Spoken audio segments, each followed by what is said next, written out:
लागी लगन मत तोड़ना, गुरुजी मेरी लागी लगन मत तोड़ना। तू ही मेरा सेठ है, तू ही साहूकार है, तू ही मेरा सेठ है, तू ही मेरा साहूकार है। गुरुजी ब्याज पे ब्याज मत जोड़ना, गुरुजी ब्याज पे ब्याज मत जोड़ना, गुरुजी मेरी लागी लगन मत तोड़ना। आत्मा तड़पती है, हे आत्मा, हे मेरे गुरु, हे मेरे परमात्मा, तू मुझसे अलग मत हो। क्यों? मैं तो वैसे ही तड़प रही हूं यहाँ अपने मालिक की याद में, कैसे कैसे तड़प रही हूं कि मुझे मेरा मालिक मिले। लेकिन मिले कैसे? मेरी लगन अगर मैं, क्यों, हमारे बस की कुछ नहीं है। हमें गुरु प्यार भेजता है तो हमारी लगन लगती है। हम अपने आप नहीं कर सकते हैं, क्योंकि गुरु के बगैर हम अब ना दीक्षा ले सकते हैं, गुरु के बगैर ना हमारी लगन लगती है, ना गुरु के बगैर हम गुरु के संतों की शरण में जा सकते हैं। पहले गुरु दया करता है और जब बाद में जीव की बाद में इच्छा होती है। देखना किस तरह पहुंचता है गुरु। बड़े प्यार से संत महात्मा समझाते हैं कि एक आत्मा, एक बंदा था, दर्शन सिंह महाराज जी कहा करे इस बात है कि एक बंदा फौज में था, फौज में कमांडो था, और ये एक वहां जाकर के कमांडर का वहां जाकर के उसी जिले का ही एक कोई सिपाही भर्ती हो गया। अब वह सिपाही भर्ती हो गया, कहते हैं बड़े प्यार से, जब लगन हमारी परमात्मा में लगन होती है तभी कुछ होता है, और जब कर्म हमारे खराब आते हैं वहां पर ना सब कुछ भुला देता है, वो कर्म में कटवाता है। लेकिन अगर हमारा ध्यान है परमात्मा की तरफ तो माफ करना उधियते में निकाल भी लेता है। जब बिल्कुल छोड़ देते हैं तो तू भुगत अपने आप। अब देखो कैसे, तो वो जो कमाल सिपाही था वहां पहुंचा, सिपाही पहुंचने के साथ ही जब वहां भर्ती होने के साथ ही वो ड्यूटी पे लग गया, तो कहने लगा भैया तू कहाँ का है? कि जब तू कहने लगा मैं सहारनपुर के जिले का हूँ, हरिद्वार की तरफ का हूँ। कहला मैं भी हरिद्वार की तरफ का हूँ, तो वो भी हरिद्वार की तरफ का था। अब सुना है सत्संग में महाराज जी, दर्शन सिंह महाराज जी बताते हैं कि उन्होंने वहां 15 रुपया की उनकी नौकरी थी। अब वो बेचारा सिपाही जो था कमांडर के यहाँ 10 रुपया खर्च करेकर 5 रुपया जमा करेकर कि तुम गांव जाओ तो तुम अपने मेरे वहां पहुंचा देना मेरे काम। अब वो पैसा कमांडर पे जमा करता गया।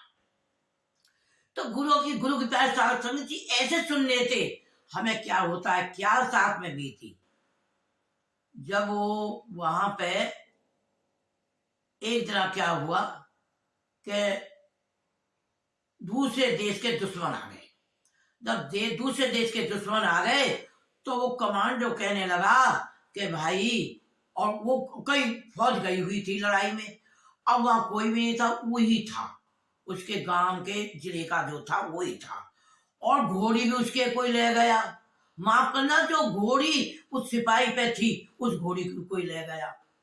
अब घोड़ी को भी ले गया और वहां पे ज्यादा वो भी नहीं थे, फौजी भी नहीं थे। अब वो कहने लगा क्या करा जाए, संत मता क्या हमें समझाता है।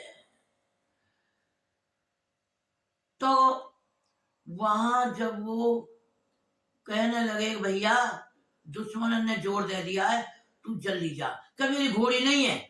वो कहने लगा उसके गांव के पास का, मेरी घोड़ी नहीं है। कि नहीं, दुश्मन ने बहुत जोर दे दिया है, अब घोड़ी मैं दे रहा हूँ। वो जबरदस्ती उसके गांव कहने लगे तू घोड़ी दे दे। अब घोड़ी दे दी, घोड़ी में बैठ के जा रहा था, जैसे वो गया तो दुश्मन की तरफ ही घोड़ी लेके भगी चली गई। अब वो बहुत खींची, लेकिन घोड़ी बेजवान है गई, घोड़ी नहीं रुकी। घोड़ी झट जाके दुश्मन ने पहले घोड़ी में मारी गोली और फिर है का और जवान में मारी, वो दोनों खत्म है गए, दोनों खत्म है गए।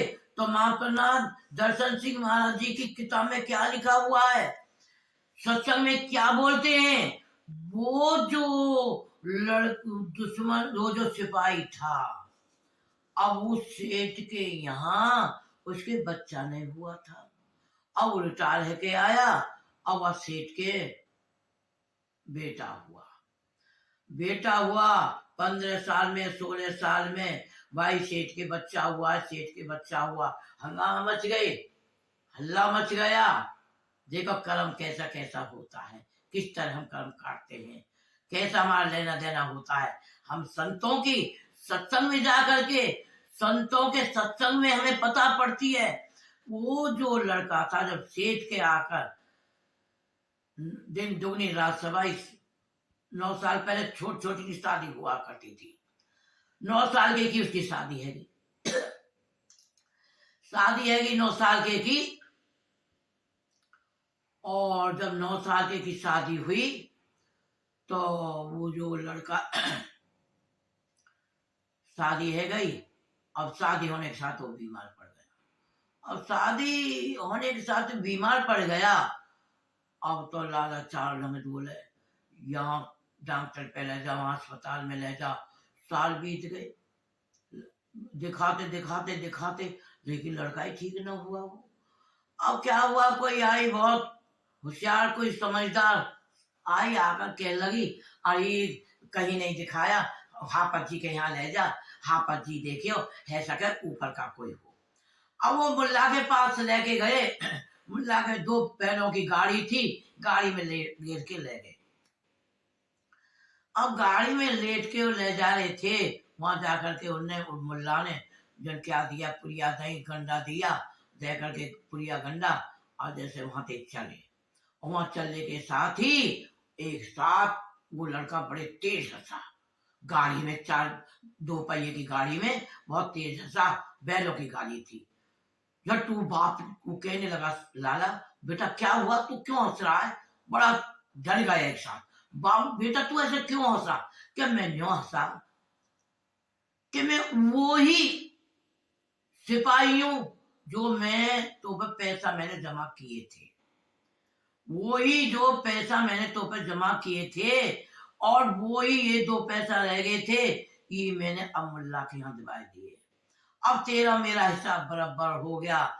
तब चला, अब वो जो घोड़ी है का, वो बिल्ला तुम देखोगे, क्यों तुमने जबरदस्ती मुझे वो घोड़ी दी, और वो घोड़ी जबरदस्ती मुझे ले गई, और वो रात ना बिल्ला वो करेगी, उनने जो जबरदस्ती वो ले गई। अब वो तो वो जो उसकी घरवाली थी, जो वो घोड़ी जो थी वो घरवाली बनी, अब वो रात दिन तड़प रही है, और वो तो कह के भैया वो तो गया। माफ करना, हम सत्संग में क्या मिलता है, हमें ये मिलता है, हम किसी का लेना देना करें तो माफ करना, हमें चुकाना चाहिए, नहीं हमें बेटी बन के, बेटा बन के, कुत्ता बन के, बैल बन के हमें लेना देना करना पड़ेगा। और ये माफ करना, जो सत्संग में संत महात्मा कहते हैं वो हमारे भले के लिए कहते हैं, हमें सत्संग में जाना चाहिए, और सत्संग में सुन के अरे परमात्मा आया हुआ है, अरे कृपा रूहानी मिशन दिल्ली, वहां प्रभु हमारा राज सिंह महाराज जी आए हुए हैं, अरे भाई वो पानी पियाने के लिए आया, पानी पियो, और माफ करना वो पानी क्या है, वो पानी हर जगह नहीं मिलेगा, वो रूहानी मिशन के ही वही मिलेगा, वहां जाओ, आत्मन को पानी दो, आत्मन को पानी पियाओ, वो पानी वो है जो असली परमात्मा के पास ले जाए। तो माफ करना, इन शब्दों के साथ सत्संग का समय समाप्त है, हाथ जोड़ में माफी मांग रही हूँ, जो गलती है गई है वो है तो